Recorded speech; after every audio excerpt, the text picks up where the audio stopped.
This is lesson 4.7, number 2. Final review.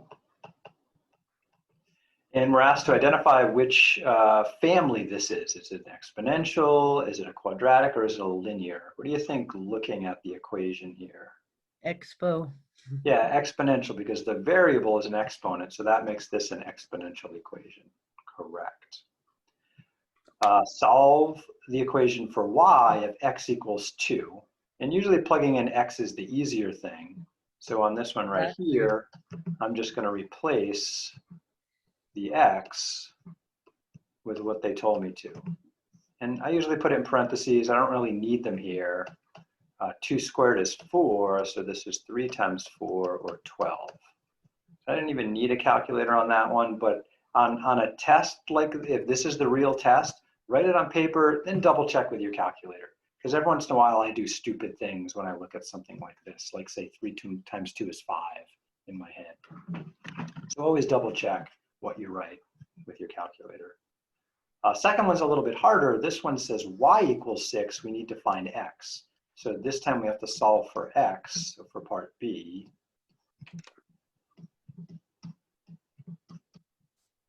I have 6 equals 3 times 2 to the power x.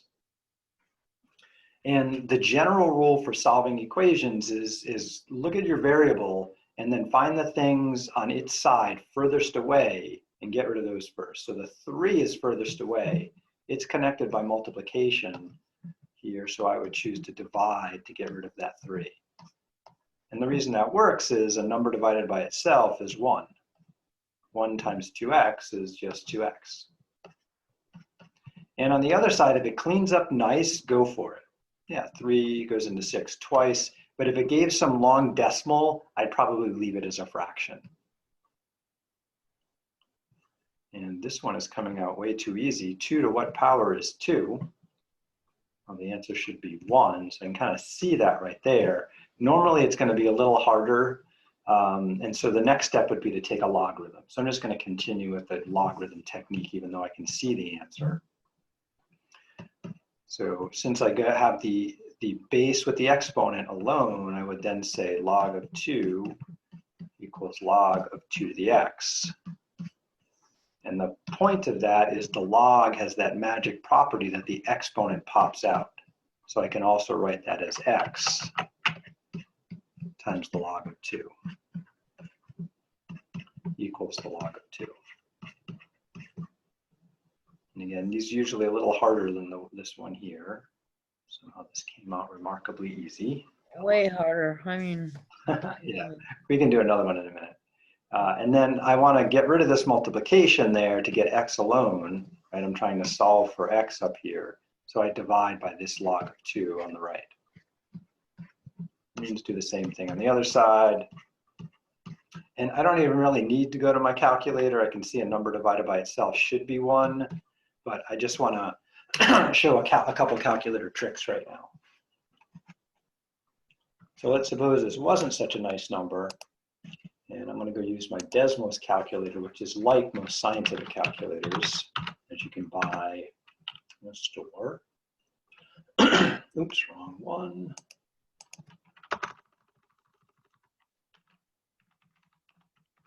Okay, so this is the one I want here. Ooh, I don't have that version. So on this one, I have to go over to fun for functions, log 2, and then close the parentheses. And then I want to divide or use a fraction. Ooh, that's not good. Divide, there we go. And log of 2 here.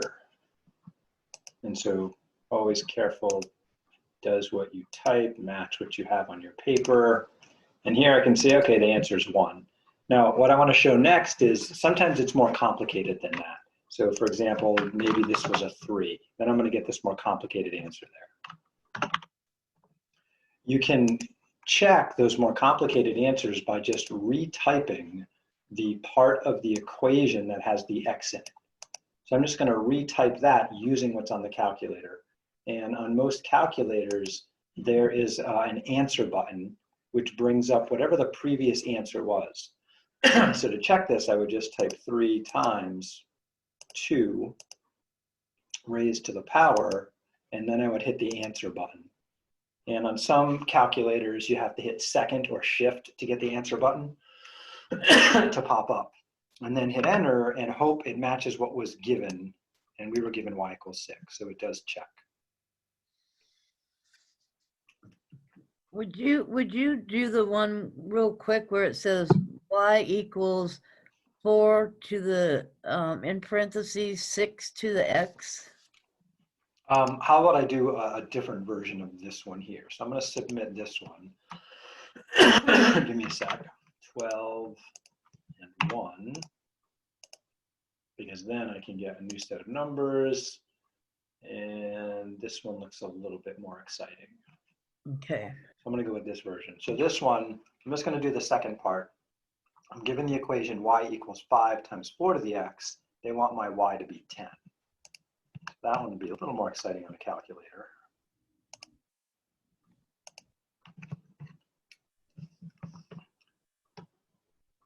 So y equals 5 times 4 to the power x. Now originally they gave it in parentheses, and parentheses are often used to either isolate something or to say do something inside.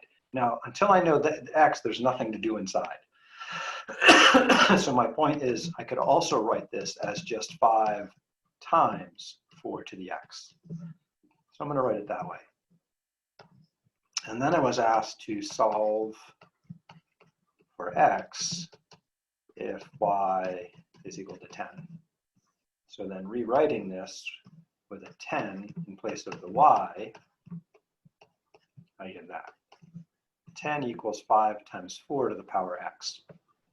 General rule is on the side of the equation with the variable, find the thing that's furthest away and get rid of that first. So in this case, I'm going to divide both sides by 5. And again, the reason is a number divided by itself is 1. 1 times 4x is just, 4 to the x is 4 to the x. On the other side, 5 happens to go into 10 nice, and I get a 2 there. That's not fair. Why? Because I have like log over 5/4 and log over 6. Yours are all like perfect. It's because the computer likes me better. I know. All right, tell me yours again. The original was y equals what? Y equals 4 to the 6x. 4 times 6 to the x power? Yes. Okay, and then what did they give you for y? Solve the equation for x if y equals 5. Okay, that's more fun. So then we're going to put a 5 here and a 4 times 6 to the x. And I'm going to come back to yours in a second, Brenda, because this one here is kind of cute. And I want to finish it and show you why I think it's cute. Okay. So to solve this right here, the next step, once I have the base and the power isolated, would be to apply the log to both sides. So I would say log of 2 equals the log of 4 to the power x. And then I bring the x down in my next step. So now I have log of 2 equals x times the log of 4. And then finally, I can divide by the log of 4 to get to my calculator. So I want to get rid of, because I'm trying to get x by itself, I want this log of 4 to go away. It's multiplied, so I have to divide. And so now I'm ready. On this side, I have a number divided by itself. That's gone. That's 1. 1 times x is x. So x has to be whatever the log of 2 over the log of 4 is. That is actually a relatively nice number in this case, but not as nice as the one we had before. So fraction, and one thing I like about Desmos is I can just type the word log instead of looking for that button, which is kind of cool, but not necessary. And then here I have the log of 4 in the bottom, and notice it says the answer is 0.5 or 1/2. And I'll explain why I thought that was cute. Now I have a strange definition of cute. So focusing for a second on this line right here, I just calculated down below that the missing power right there was 0.5 or 1/2. I'm going to consider it to be 1/2 for a second. And so what I calculated that is if I take 4 to the power 1/2, I should get 2. And the connection I wanted to make here is that the square root of 4 is 2. And remember before when I had a calculator that didn't have a cube root button, I used the power 1/3. So another cool thing is you could use the power 1/2 to be the square root. Just a cool mathematical fact. I don't even know what you're talking about. Use the power, oh, like put 1/2 in the power of? Yeah, right here, 1/2 is the power. That's the same thing as taking the square root. Got it. Got it, yeah, so that's what I was getting at. And I've used that before with the 1/3 for a cube root, but it turns out it works for 1/2 also for the square root. Okay, let's do Brenda's and then show how to test again. So a similar procedure on this one. We get rid of the multiplication first. So we're going to divide by 4. Now, 5/4 isn't too bad as a decimal, so I could keep it, but I like fractions. So I'm going to keep it as 5/4. On the other side, 4 divided by 4 is 1. 1 times 6 to the x is just 6 to the x. And then I'm ready to take the log of each side. The log parentheses of 5/4, the whole fraction is part of the log, equals the log of 6 to the x. And then we get to bring that power down.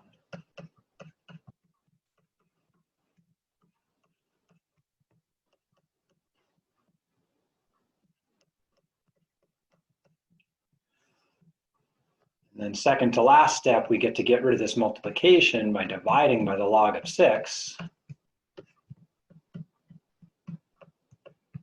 And a number divided by itself is 1, so we just have 1x has to be whatever this log fraction is.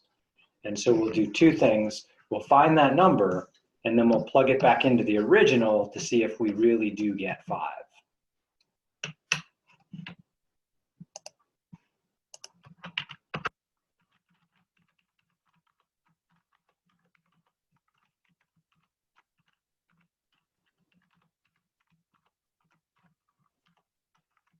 So I entered my fraction, log of 5/4 divided by the log of 6. The computer says it's 0.12453878872. It just keeps going on, doesn't repeat.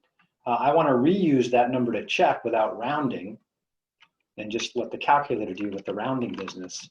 So once we get that answer, we just retype what we had before. And what we had before was, let's see, it was 4 times 6 raised to the power, and the power should be that number. And so that's where I use my answer button on the calculator. And it says, with that previous answer, the result should be 5. Yeah, that's what I like. And that's just what I thought it was. So the calculator gives me a great place to check when I need to know I'm right before I submit it. And so we just want to see if we can get powerful in using our calculators to ensure we're correct whenever possible.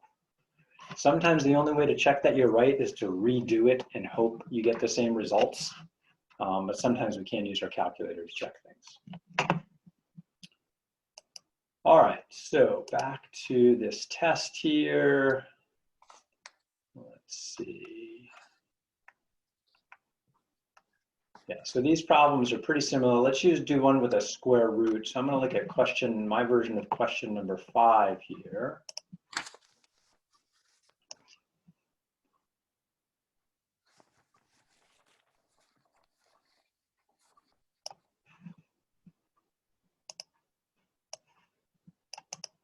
And then I'll double check the fine print and the directions in a minute.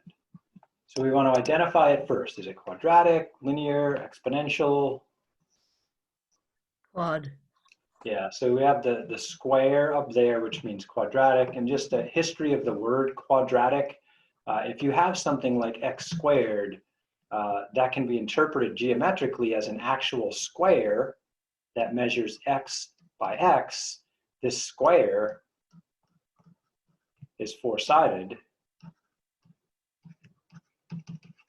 and that's what quad means, four-sided, or four things. So that's why things with a square in them are called quadratic, because we're talking about a literal four-sided object, a square. So this sucker's quadratic. First, we're asked to just plug in 1 to find y. Well, that's super easy. 1 squared is 1. 5 times 1 is 5. So that one's no problem. The harder part comes when I try to, given y, solve for x.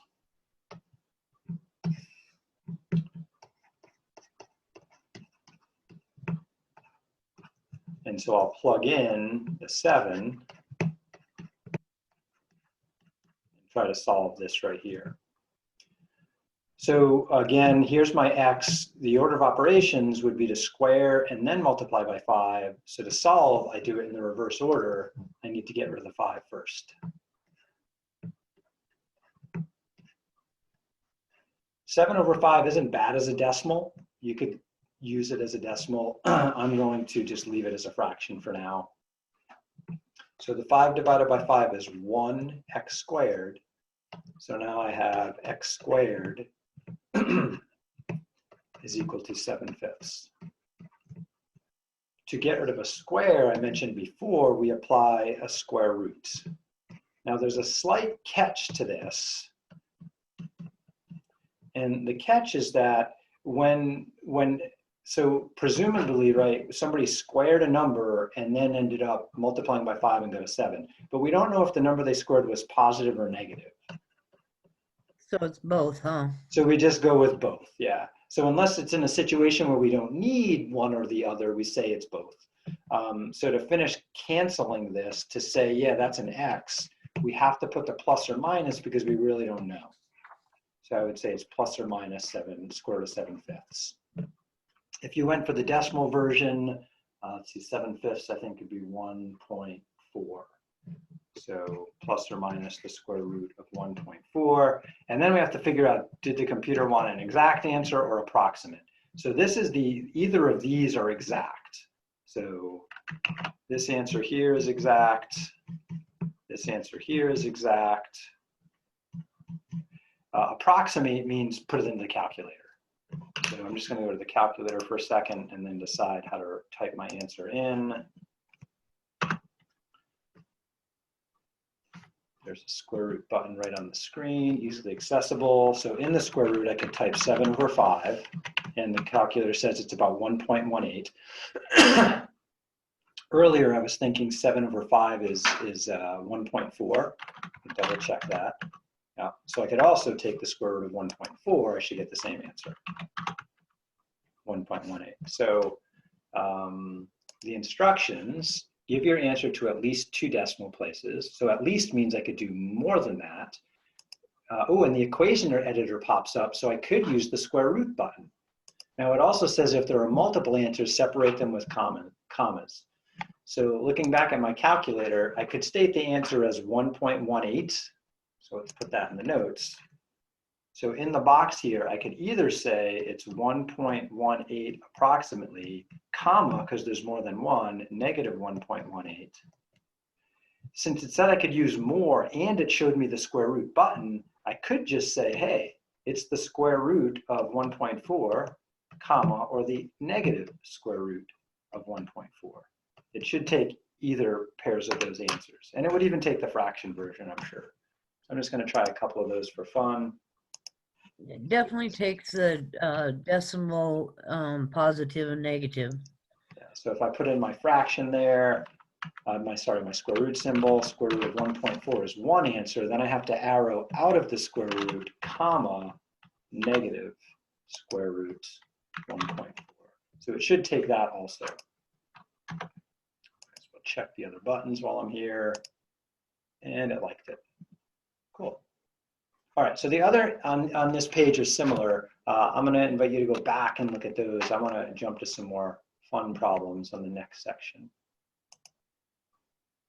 So in this section here, we're given situations and we want to identify an equation for each situation. First one's multiple choice, starts us off nice and easy. Second one's a story. We have to kind of figure out what kind of equation we should use for the story. Same thing with the third one.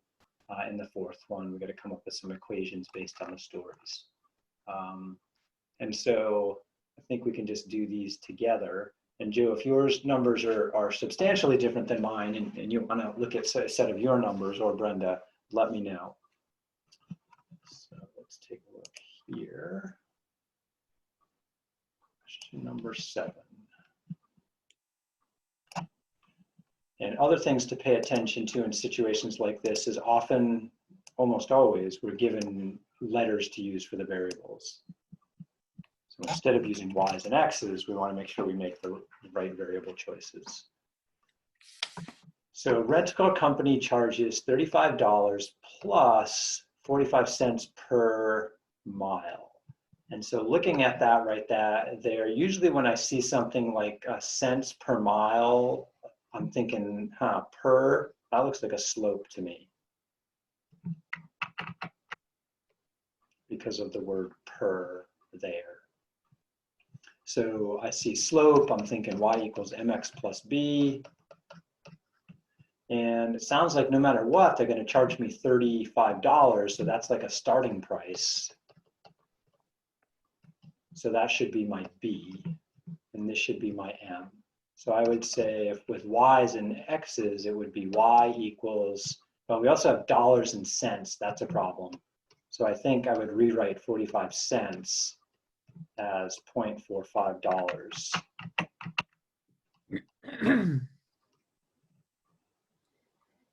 I suppose I should read the fine print. Let's see.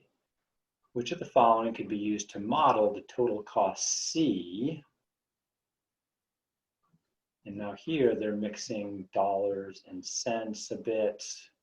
All right, so I'm going to write what I think it is. I'm going to think we should work with dollars, so I would write the slope like that. So 0.45 times x, starting at 35, and they want me to use cost and m for miles. So this is what I think it should be. Does that seem reasonable? Yep. And then one of these is right, not that one. This one looks likely. That one is cents and dollars. That's a problem. Decimal's in the wrong spot, and the numbers are flipped. Yeah, for me, it's this one here.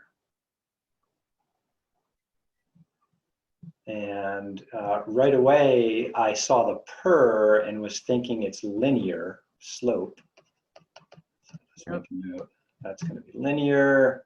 And then total cost of driving 300 miles. So they're giving me m, the x value, 300. So that's pretty straightforward. I just get to plug in.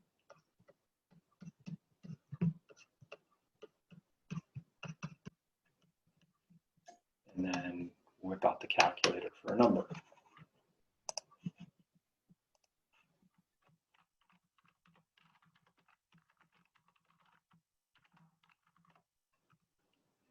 Type the right numbers, 45 cents per mile, 300 miles, starting at $35, should be 170.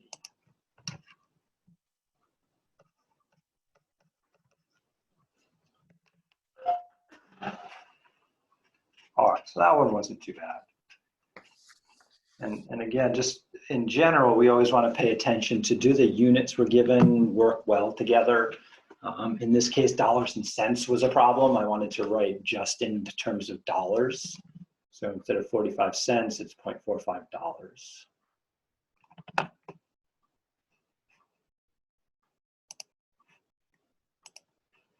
All right, so next, let's blow this up a bit. I have GDP is gross domestic product. So how much is made in the state of California? And it looks like Doesn't give a year, so it's probably recently, maybe this year. The gross domestic product of California is $318 billion and has a growth rate of 2.7%. Write an equation that can be used to estimate the size of California's economy in a future year, assuming the same relative yearly growth rate. Okay, let G be the state's GDP in billions and T, and then billions of dollars in T years from now. Okay, we can do this. So we're given a percent change. A percent change usually is what? Exponential, linear, or quadratic? Expo. Yeah, percent change is pretty much like one of the basic definitions about exponential. So copy this. That looks really weird to me, Gary. I have the GDP of Oregon is 243 billion. Yours is like a whole 3018 billion. Yeah, California is like the third largest economy in the world. Oh, mine's Oregon. Yeah, yours is Oregon. Yeah, California is just, in terms of the stuff California produces is just enormous compared to everywhere else. No other state comes close. That's a good observation. Yeah, so Oregon is like a county in California. I bet Orange County is actually worth more than Oregon, but I'm not positive. I have to look that up. Oops, what happened to my? Must have hit the wrong button. And there we go. All right, so mine's about California, and again, there's a few different states I put in here. So and these are real numbers. I think I looked them up last year, so I'm a year out of date. Apologize for that,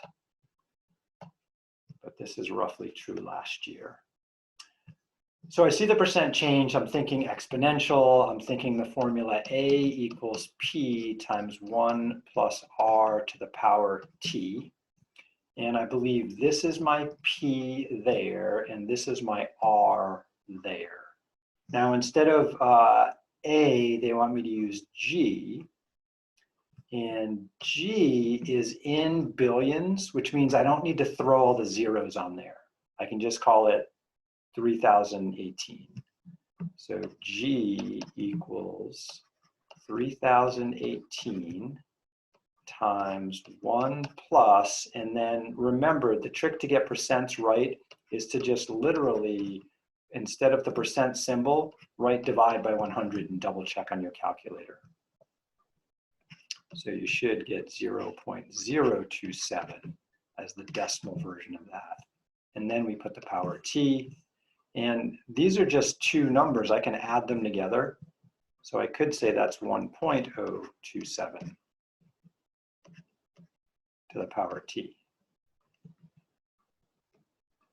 times that 318 billion. And again, since G is measured in billions, I don't need to include all the extra zeros that normally would come along. So I think this is the equation I would enter for part 1, part A. We've identified this as exponential because of the growth rate.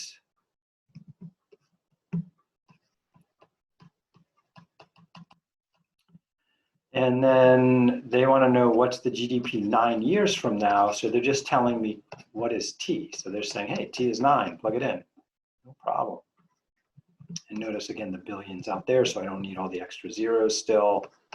So 318 times 1.027 to the power 9. And I don't know about you, but sometimes I get kind of lazy and I'm trying to get through something like this fast. Sometimes I'll just look and see what I need to do.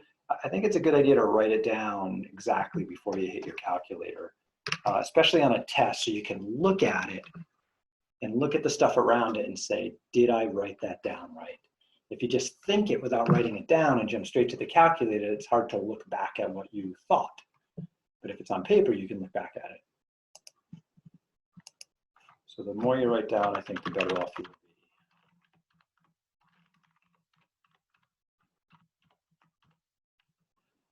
And so according to this, let's see, was I given any rounding instructions to the nearest billion? So no decimals.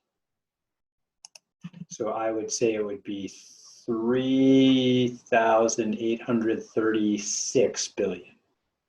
3836. So I'm going to put my wavy equals 3836 billion.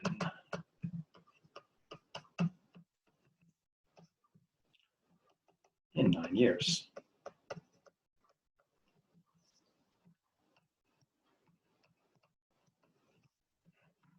Not too bad. Questions on this problem? On a test, so we're gonna have to write in the $1 billion. Yeah, so on a test, I would actually have like an answer box under this for you to type something in. So I would write something like 9 years from now,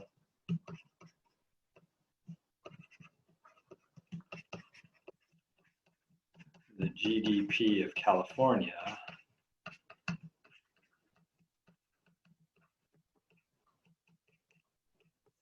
will be about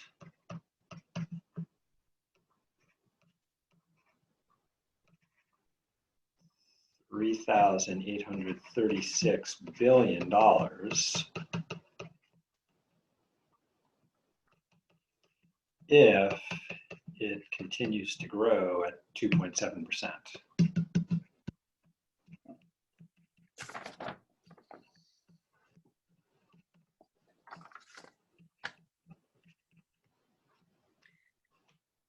Did you say since we only get 2 hours, that we can, like, do all the work and get it turned in, but maybe like send the work,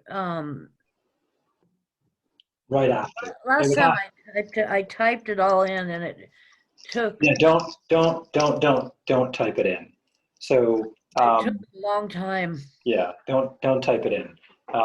You can just submit the test and then send me your pictures after. Just send me pictures of your written work. Great. All right, try another one. Coral reefs, let's see. Coral reefs are dying at a rate of about 1.5% per year. Write an equation that can be used to determine the future area of a reef that now has an area of 350 kilometers squared. Let C be the area of the coral reef T years from now.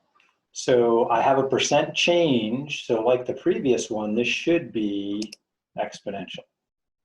And it's just a matter of putting this together.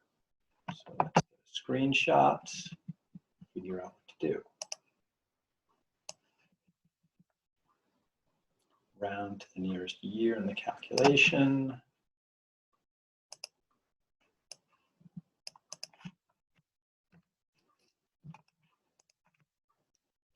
So just to identify some pieces here, because we have our rate of change, I'm thinking that's R for an exponential equation. So the equation I'm thinking about is A equals P times 1 plus R to the power T.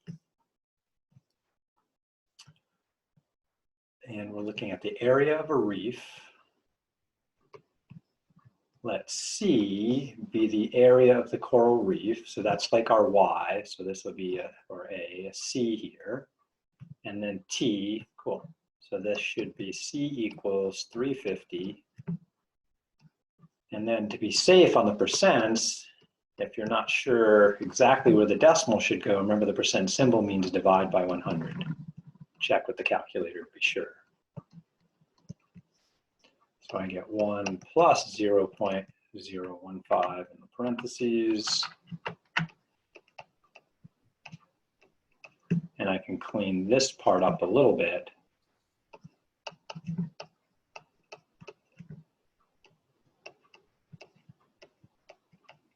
Plus this is a decay one, huh? I mean, Oh, they're dying. They're not increasing. I messed up. Good job, Brenda. Wrong, Gary. Yeah, so this is a minus. This is a decay. They're dying. Yeah, so I have to do 1 minus that. So I am going to take a check on my calculator. Again, 1.5 over 100 does the percent conversion. So there's that 0.015. And I want to know what is 1 minus that previous answer. And it would be 98.5%, 0.985. Good catch, Brenda. Thank you. So C equals 350 times 0.985 to the T. Now the dying was important there. Okay, much better equation. You're the one who taught me to read every single thing and write down the important stuff. And I got a little sloppy there. Okay, next, use the equation to determine how many years, so the years is unknown, so question mark T, until the reef decays to an area of 209 kilometers squared. We started with kilometers squared, we end with kilometers squared, we don't have to convert anything, that's good. But they're giving me C there as 209. So now we have to solve 209 equals 350 times 0.985 to the power T. And slightly different numbers than before, but we did a few like this in the beginning of class. We'll get rid of the multiple of 350 first.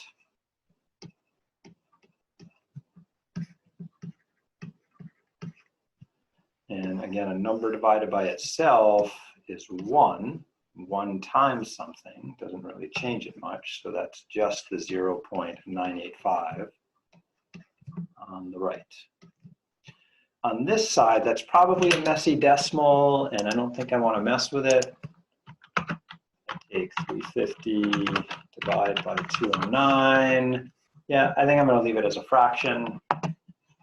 But our calculator does have that previous answer button, so I could use the decimal if I want. On paper, it's easier to write the fraction than recopy the decimal and worry about making a mistake. So I'm just going to leave it as 2. Ooh, I wrote it backwards. That's the wrong decimal. Plus you have to round it to the nearest year. Yeah, but that's at the end. So you want to avoid rounding intermediate steps. It's supposed to be 209 over 350. Yeah, which is still a messy decimal. So I don't want to mess with that. I'm just going to leave the fraction and only round at the end. So 209 over 350. And then we're ready to use the logs. And remember, the power of that log is it brings the variable out. So that's going to end up being T times the log of 0.985. On the other side, we have the log of the fraction.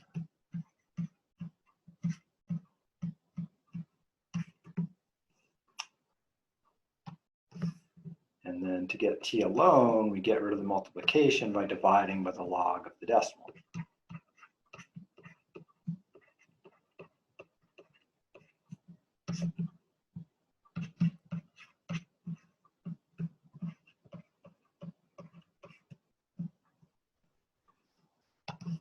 Again, we have a number divided by itself is 1. So now we know what T equals. We just need to check it on a calculator. We think T is that right there.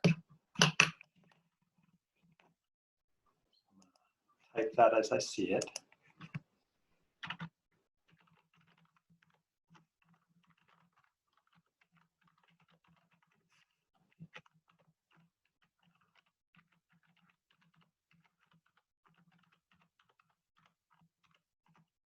All right, so according to this, if I typed it right, it looks like 34 years later, and we were asked to round to the nearest year, so yeah, just 34 years later, but we want to check that to make sure that number is right.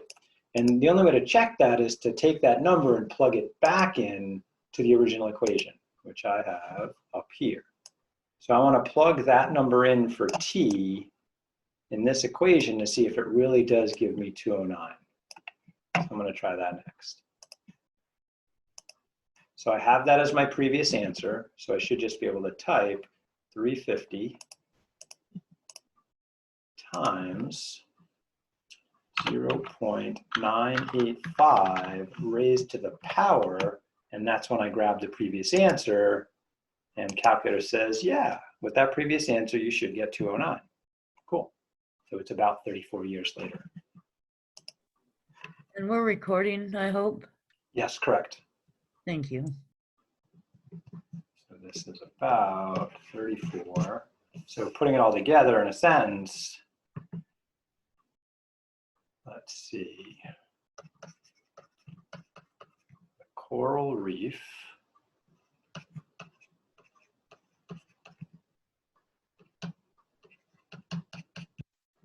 will decrease in area from, we started at 350 square kilometers to 209 square kilometers in about 34 years.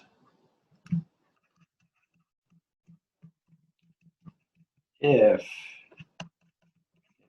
continues to die at that rate.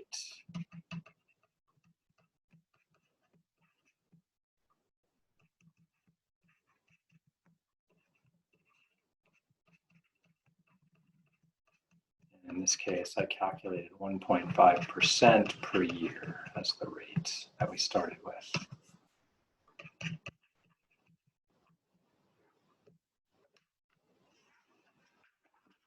So that would be a good sentence to answer question C.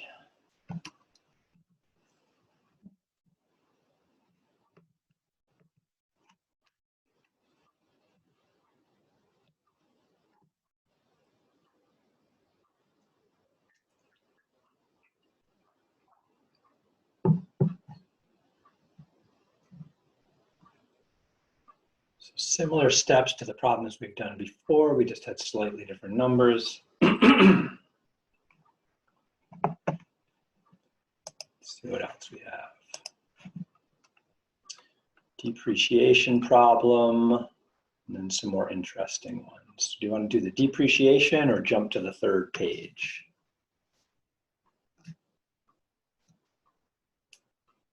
Actually, this one's pretty challenging. Let's do it. Let Joe pick sometime. Okay. Do you want to take a look at this depreciation, Joe?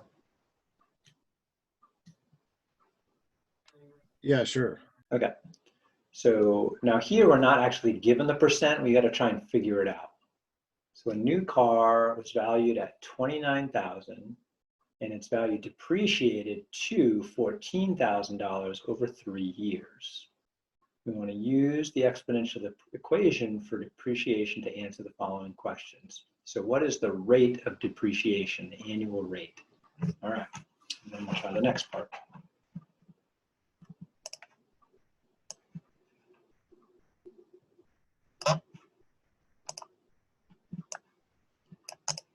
All right, so we know it's a depreciation problem. And often we write those as A equals P times 1 plus R to the power T. And R is a negative number because it's a depreciation.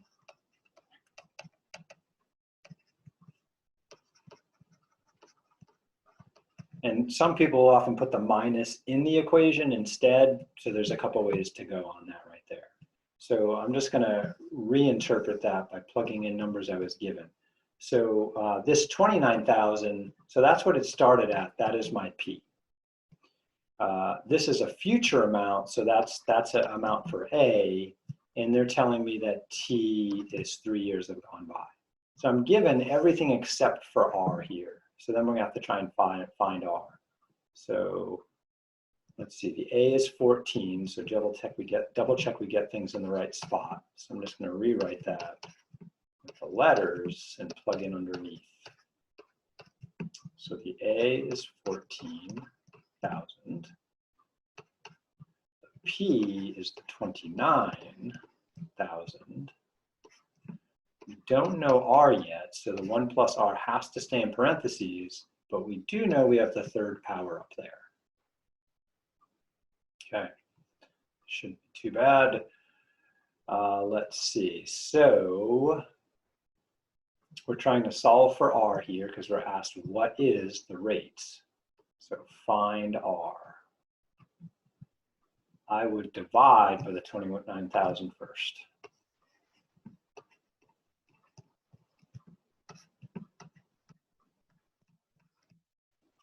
And on the right side, it just cancels completely because a number divided by itself is 1. So that leaves just the 1 plus R in parentheses to the power 3. On the other side, I could divide top and bottom by 1,000 and call it 14 over 29.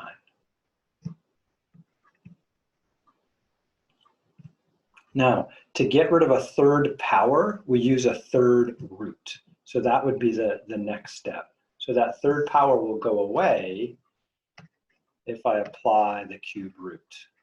So on one side, I'm going to get the cube root of 14 over 29, and that eliminates the power on the right, so I just get the 1 plus R on the other side.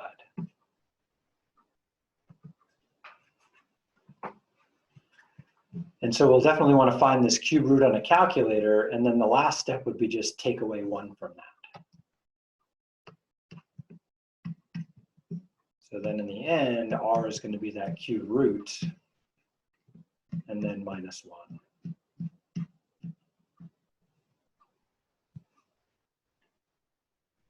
So let's see if that seems reasonable, and we'll check it before we try the next part. So calculator time. And then the question is, does your calculator have a cube root button? So mine does, fortunately. And then it was 14 over 29, and we want to make sure that's inside the root. And then I'm arrowing over to get outside of the root, and then I can subtract 1. And here it's giving me that negative rate like I was predicting I should get. So I'm getting about negative 22% there. I'm just going to check I did that right on my other calculator, Google Calculator. So this one does not have a cube root button, so that makes it harder. That's okay. So I would do 14 over 29 in parentheses, close the parentheses, raise it to the power, parentheses 1 over 3, and then subtract 1. And I get the same number. Good.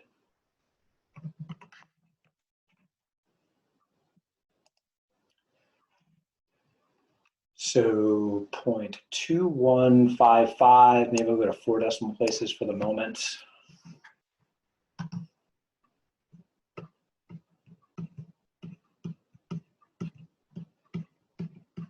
Right, so that's about losing 21.5%, 21.6% per year.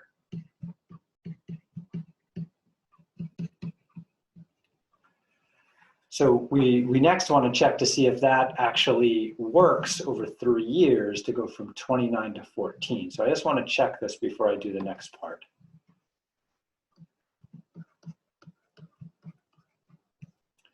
And I'm going to put in the P, R, and T and hope that I get the right value for A. So I think I was given the starting value of the car, 29,000. I think R is now 0.2155. And again, I got to subtract it because it's a depreciation. And if I raise that to the third power, I'm hoping the answer is about 14,000. Now I'm rounding that, so it won't be exact, but it should be close. So let's see if I did this right. Does my check seem reasonable? Are you with me on that?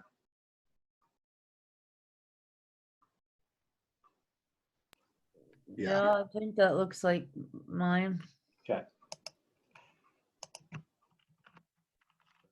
29, 1, 2, 3 times parentheses 1 minus 0.2155. And I could have used the previous answer too, but I'm just going to type my approximation, and then raise to the power 3 should give me about 14,000, which it does.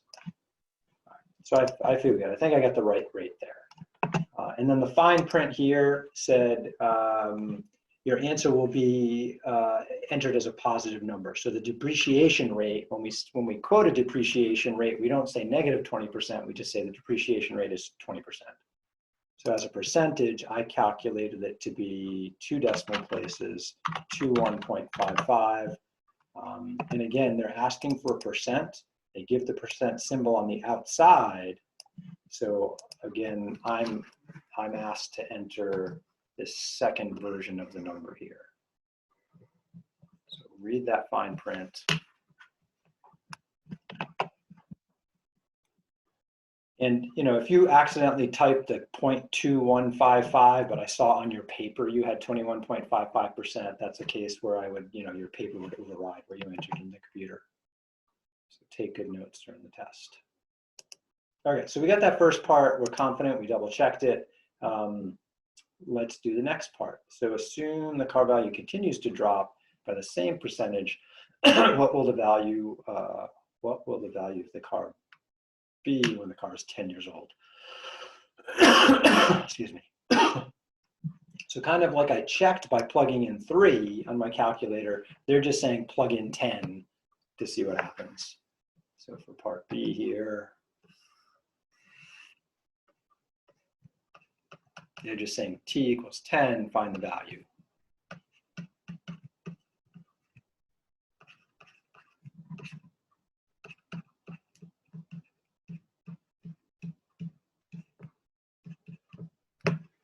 So pretty similar to my check.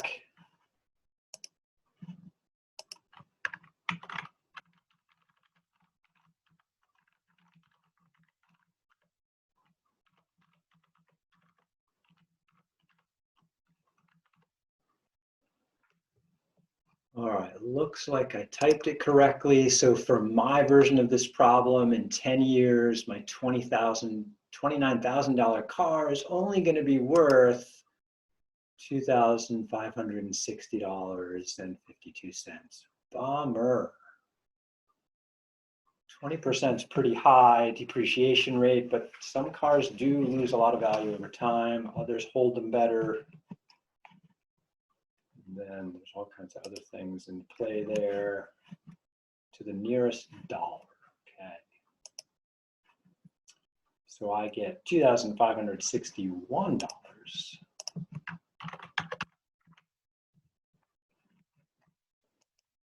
How could we test that? Really, the only way to test this particular part is to kind of recheck the stuff above. Now, we did test that we had the right depreciation rate. So the only way to really check that is just to be sure that we typed it correctly, because we were sure we had the other stuff correct. That all looks good.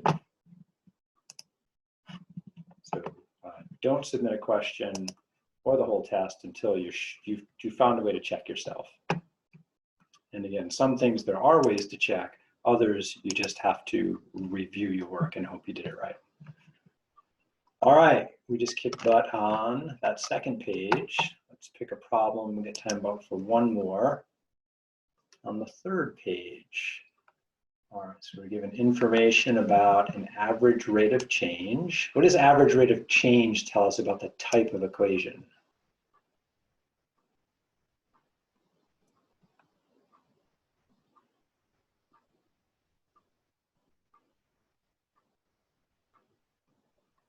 I think it's linear. Yeah, that would be a linear equation for average rate of change. If it was percent change, that would indicate exponential.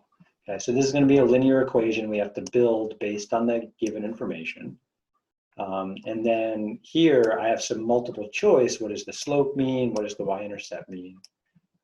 So that's kind of prepping for the sentences I'm going to have you write down. This next one, this comes from one of the lessons we did before, but just in a different way. I don't know if you remember way back at the end of section 3, we looked at a chart that showed average height of boys between 3 years old and 15 years old. So this is just to take off on that question. Given 2 points, can we find the line that goes between them? That'd be a good one to do. Comparison of 2 different situations. Harbor Square Health Club versus the YMCA. And we have an initiation fee plus $87 a month, which really means $87 per month. So this would be two linear changes compared. Bank accounts,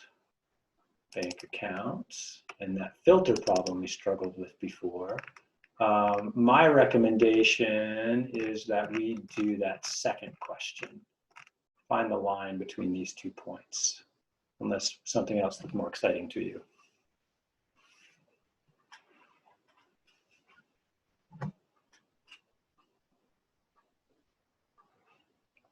All right, question 12 it is. So this one, we're given the graph to kind of see what's going on. The nice thing about that is I can look at the graph and I can kind of project that line down to see about what the y-intercept is going to be here. So I'm gonna hold up a piece of paper to that on my screen. And according to the paper on my screen, I'm getting like 77 for the y-intercept, but we're gonna actually calculate it. So let's screenshot the top.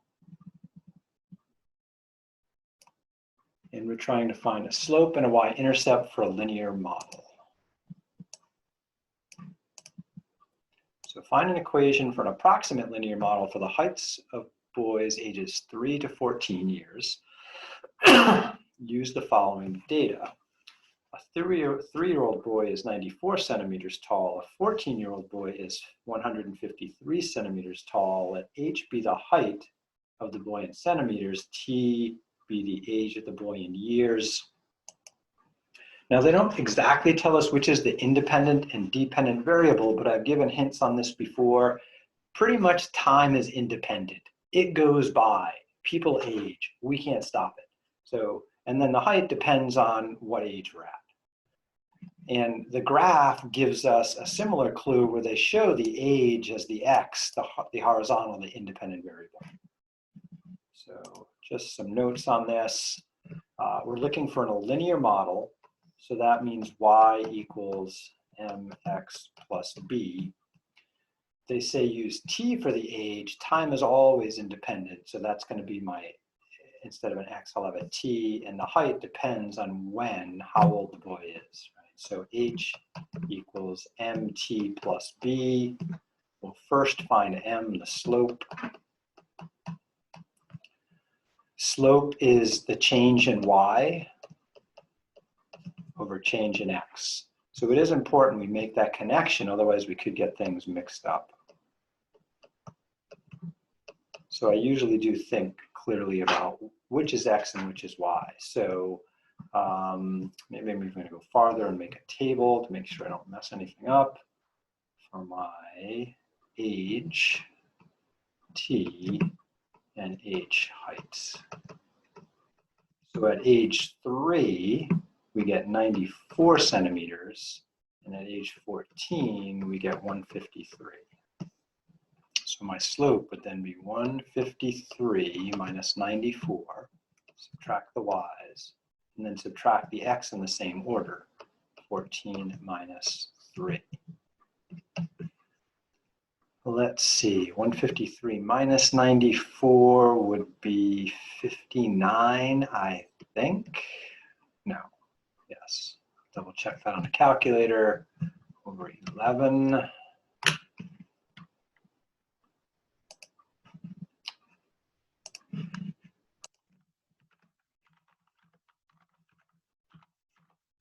Yep, 59.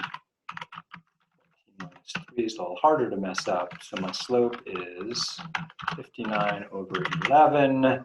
And so that one's a little bit messy, so we have to think about fraction versus decimal there. It's about 5.36 repeating. So that's about 5.36. And reminder about what these numbers mean, the y's, they're my heights in centimeters, and the age is years. So these numbers here were centimeters, these numbers were years. So this means on average, boys grow by about 5.36 centimeters per year. And there's definitely gonna be a test question where I say, hey, interpret the slope for me. What does this number mean?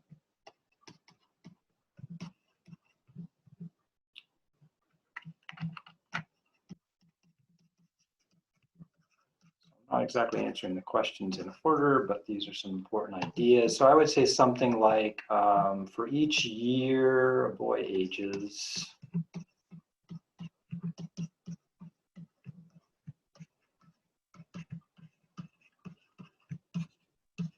The slope is the rate of change, right? yep, correct. Okay. For each year a boy ages, he will grow by about 5.36 centimeters in height. And this is an average, so I'm going to put in on average. A little bit more specific that this is really only relevant for boys aged 3 to 14.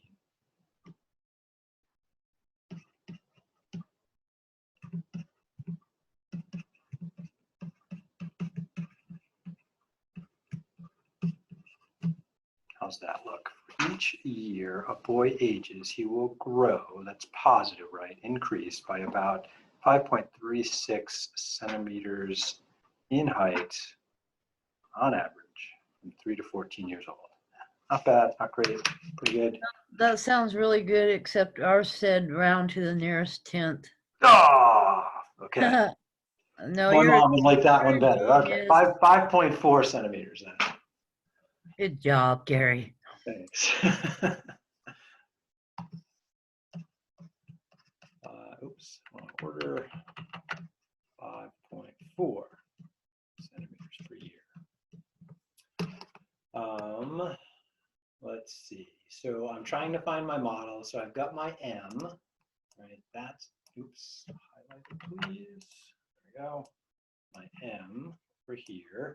And so then I'm going to pick one of the points and use the slope to find the Y-intercept.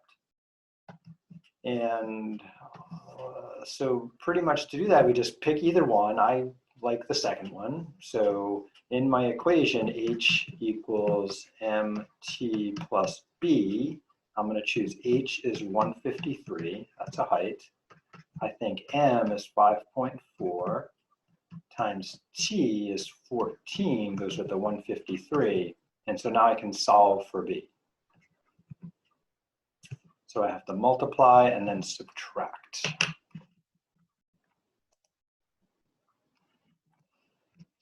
153 minus, oops, I'm not in the thing. There we go. 153 minus 5.4 times 14. I'm getting about 77.4, which is what I used my piece of paper to guess on the screen. I was guessing 77. So that would be close enough.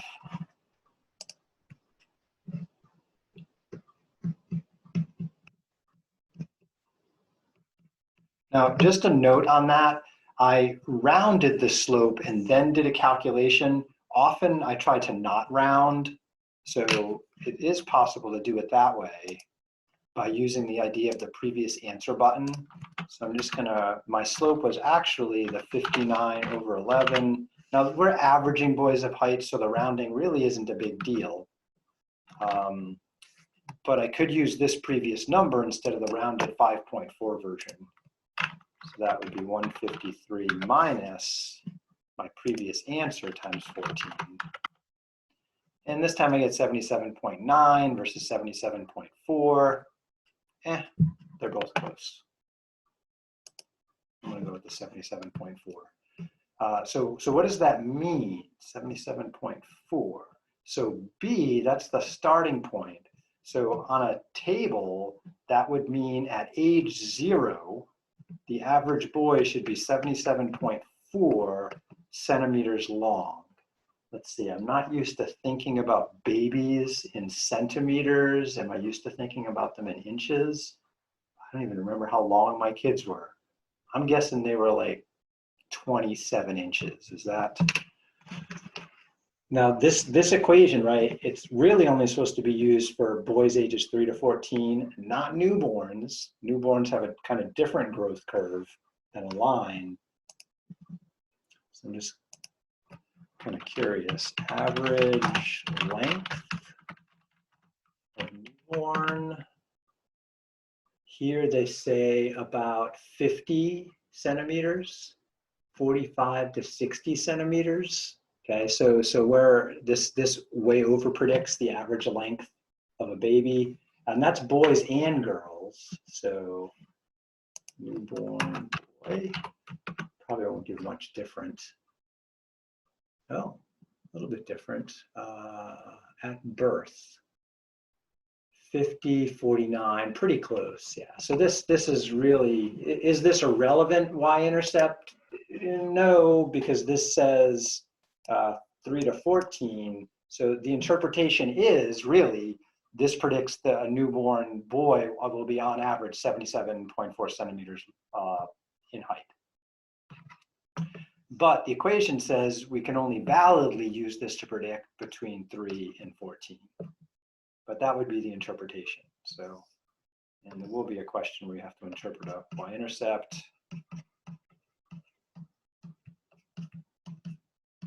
And the thing to remember about a y-intercept is that the y-intercept isn't just this number right here. It also goes with 0 for whatever your x is. The y-intercept is both numbers. So we have to, in our explanation, make sure we have the 0 in there. Interpretation of 0 for me would be a newborn. So the average, oops, that works. Nope, it does not work. There we go. The average height of a newborn boy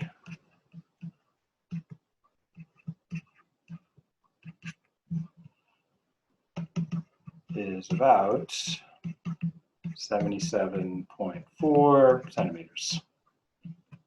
All right, so the newborn takes into account t or x equals 0, and then this is my y value right there. How can we say that though when it's only supposed to be used for 3 to 14-year-olds? Yeah, I'm not really making a prediction, but I will ask you to, I mean, think about, remember my mountain bike ride problem? We did the calculation for my mountain bike ride times, and we came up with an equation that looks something like y equals 8x minus 1. And the 8 was easy to interpret. That meant I was going about 8 miles per hour. But the 1 got kind of weird. That's the point 0, negative 1. 0, Oh, I do remember that. 0 would be hours, and the 1 would be miles. So this says right when I start riding, I've gone negative 1 mile, right? So you can interpret it, but the interpretation sometimes is just ridiculous. Yeah. You just need that number so the line is in the right spot. Gotcha. Yeah. So the slope will always have a meaningful interpretation, but sometimes the y-intercept, the interpretation is just nonsense. We just need the number. Yeah, because I got a y-intercept of 77.5, and then I just seen it said round to the nearest tenth. Yeah, and I still got it right, but it should have been 78 centimeters. And again, I mentioned earlier, if I use the other point to find the y-intercept, I'll get a slightly different decimal here. When I use the unrounded version of the slope, I got a slightly different decimal there. So depending on how you round along the way, you will get a slightly different y-intercept. And I try to set the program to allow for different possible answers that are in the ballpark. And that will happen. Rounding will cause some deviation. All right, so we did the main stuff here. We have an interpretation of the slope, interpretation of the y-intercept, and we have an equation. H equals, at least for my points, 5.4t plus 77.4. So that addresses most of the questions that you'd be asked. The other kind of question I'd ask on something like this, and this problem probably does, is predict the height of an 8-year-old, or suppose we have a kid that's 175 centimeters tall, about how old they are. We unfortunately are out of time for fun with math.